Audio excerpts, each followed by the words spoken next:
On the morning of the 6th of September 2025, a local was out gathering grass in the highlands of Passet Mojokerto.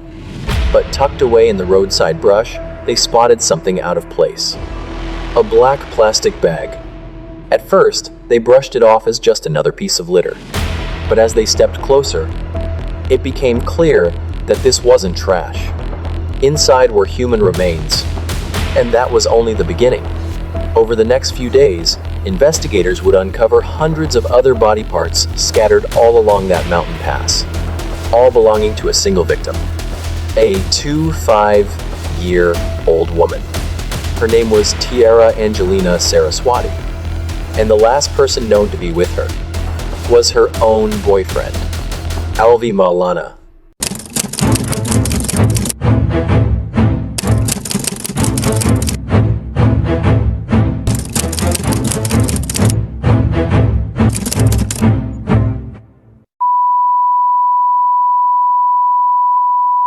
Hey Tracers, I'm Sean, and welcome back to Trace Zero.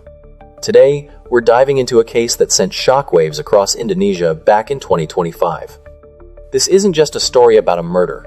It's about what happened next. A series of events that led investigators to hundreds of human remains strewn across a remote mountain range. To truly understand how this tragedy unfolded, we need to go back to where it all began. Because you never know how deep this hole goes. Before her name was plastered across the headlines, Tiara Angelina Saraswati was just a 25-year-old woman with everything to look forward to. Like anyone her age, Tiara's life was supposed to be just beginning. She had plans, dreams, and a future that had yet to fully unfold. But more than that, to her family, Tiara was their rock. She was the primary breadwinner, the one working hard in Surabaya to provide a better life for her parents and siblings back home. But all of that changed the moment Alvi Maulana entered her life. According to investigative reports, Tiara and Alvi weren't just dating, they were actually living together in a boarding house in the Lidah Wetan area of Surabaya.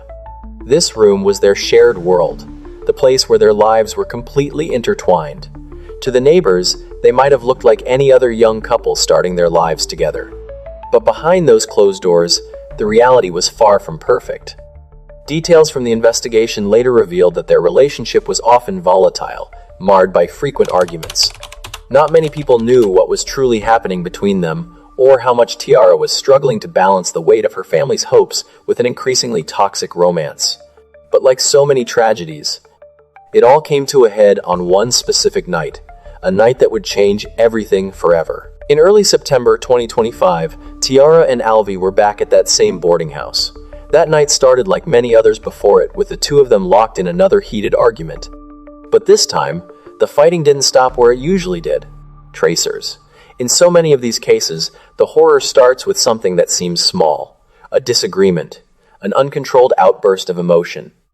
And in the case of Tiara Angelina Saraswati, that night's argument was about to escalate into something far more sinister than anyone could have imagined. According to investigative reports later released by the media, the events of that night unfolded on the 2nd of September 2025, around 2 in the morning. At that hour, Tiara and Alvi were inside their shared room in the Lidah Wetan area of Surabaya. There were no witnesses to what happened behind those walls. But investigators later revealed that, yet again, a heated argument had broken out between the two. The dispute was said to be intensely emotional. While the exact trigger remains murky, some reports suggest it was fueled by deep-seated jealousy. Within minutes, the situation escalated from a common domestic dispute into a violent confrontation. According to the investigation, it was in this moment of rage that Alvi reached for a kitchen knife. The attack came from behind, striking Tiara in the neck. In a matter of seconds, her breathing stopped. An argument that likely started with raw emotion had ended in a tragedy that could never be undone. After realizing what he had done, Alvi was left alone in the room with Tiara's body. For many criminals, this is the golden hour, the moment of truth where they must choose. Do they call the authorities? Do they run? Or do they try to cover it all up? In the dead silence of the Surabaya night, Alvi made his choice. But that night, Alvi took a different path. Instead of turning himself in, he chose to erase every trace of his crime. And that decision would lead this case down a path far more gruesome than anyone could have imagined. According to statements that later surfaced, Alvy dragged Tiara's body into the small, cramped bathroom inside the unit. It was there, in that confined space, that something far more disturbing began to take place. Something so horrific it would leave even veteran investigators shaken to the core.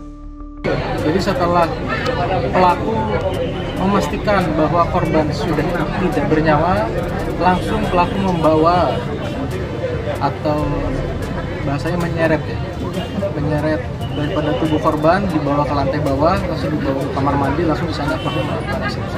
Tracers. What happened in that tiny bathroom in the early hours of the morning would become the darkest chapter of this entire case. Because after that night, Tiara's body would no longer be whole. After dragging Tiara's body into the bathroom, Alvy was left alone in the silence of the room. It was just after 2 a.m. Outside, the city of Surabaya was still fast asleep. But inside that small, cramped space, something far more horrific was unfolding. According to investigative reports, it was in that very bathroom that Alvy began the grisly task of dismembering the body. Selama 2 jam itu pelaku sudah memotong 500 bagian itu, non? Oh tidak? Tidak.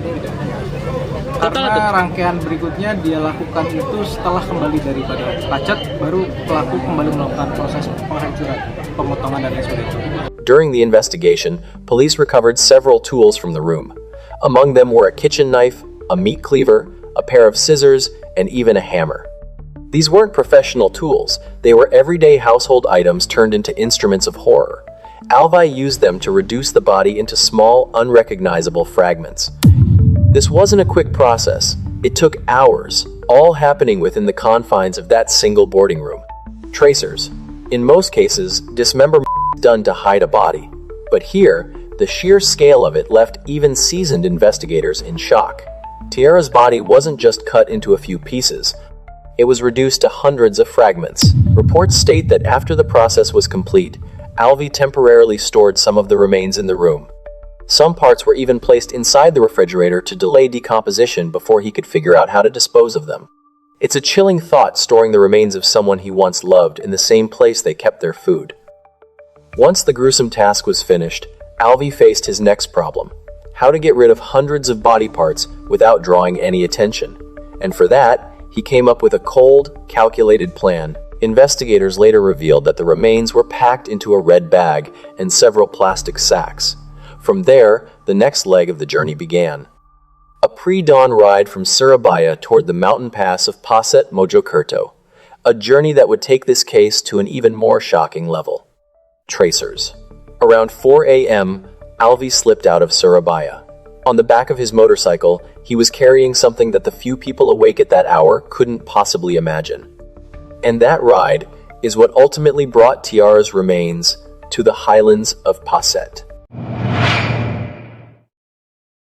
Around 4 a.m., Alvy slipped away from his boarding room in Surabaya. Outside, most of the city was still lost in sleep.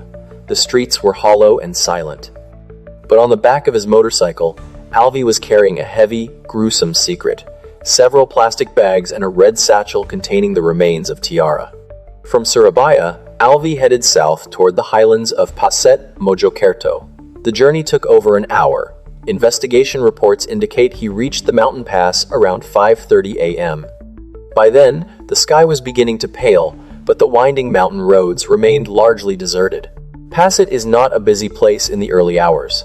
It's a landscape of steep roads, dense woods, and thick brush along the path toward Kangar.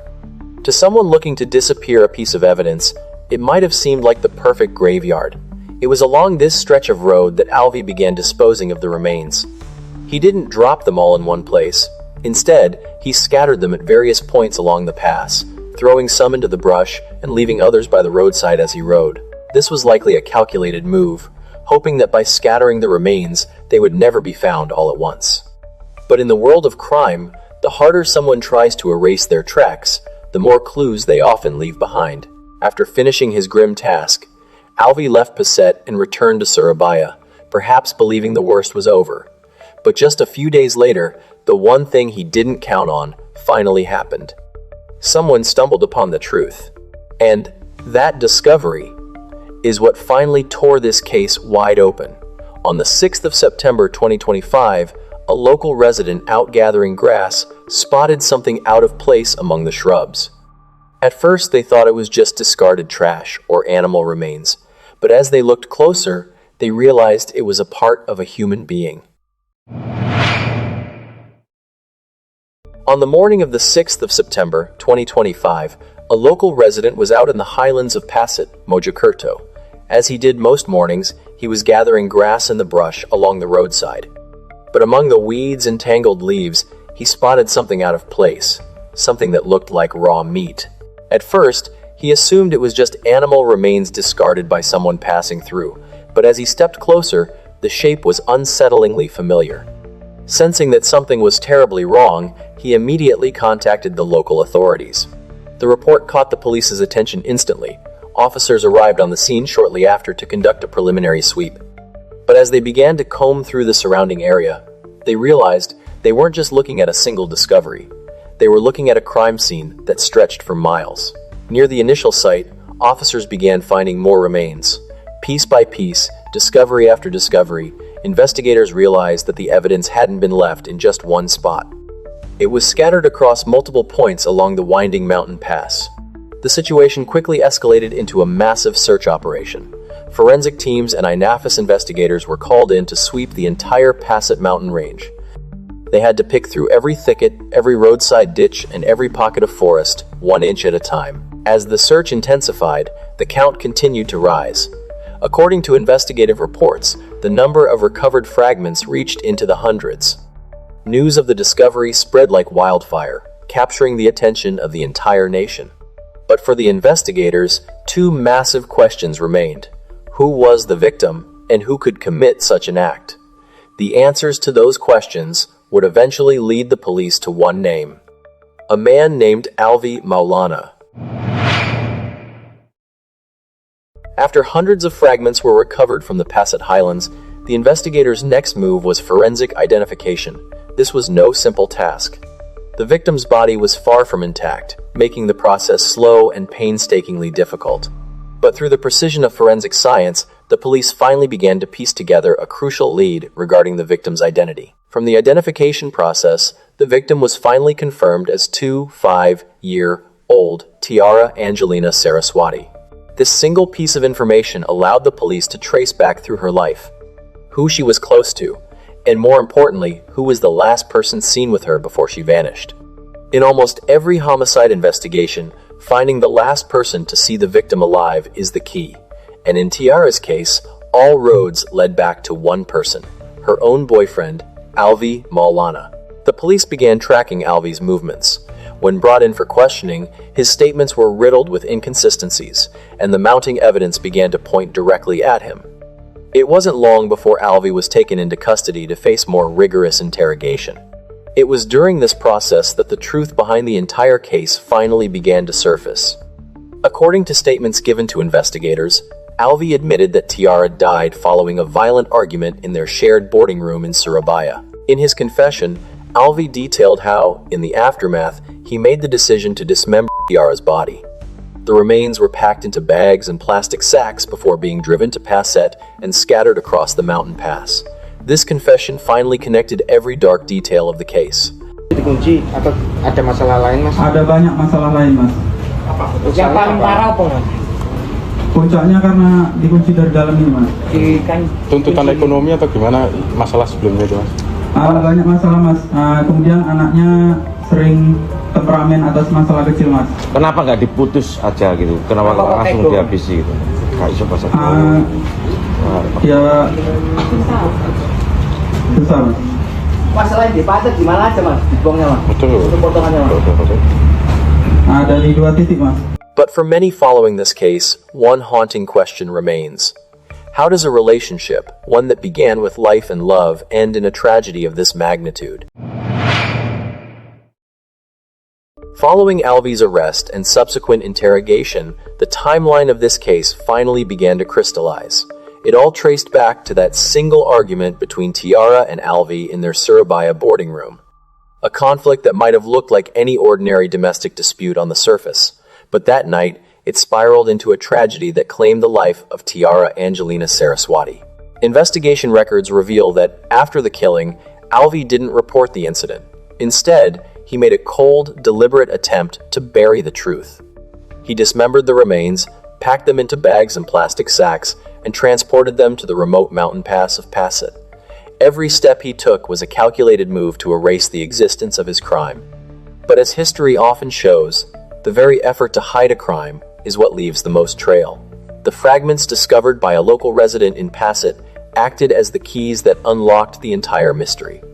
A trail of evidence that stretched from a small room in Surabaya all the way to the jagged cliffs of Mojokerto. This became one of the most shocking criminal cases in Indonesia in 2025, not just because of the loss of life, but because of the chilling aftermath that followed. A tragedy born from a fractured relationship, ending in one of the most gruesome cases of dismemberment the region had ever seen. Tracers. This case serves as a haunting reminder that behind relationships that seem ordinary, there are sometimes conflicts hidden deep beneath the surface.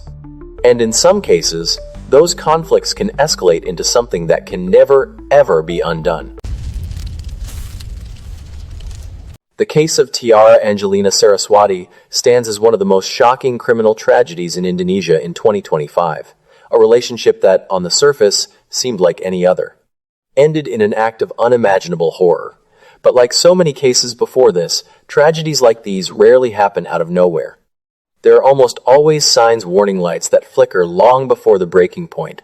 The problem is, they aren't always easy to see. Tracers, what are your thoughts on this case? Do you believe this tragedy was truly just triggered by a single argument, or was there something much deeper, something darker, simmering beneath the surface of their relationship? Let me know your thoughts in the comments below. And if you're still watching at this, maybe you're looking for the same thing I am.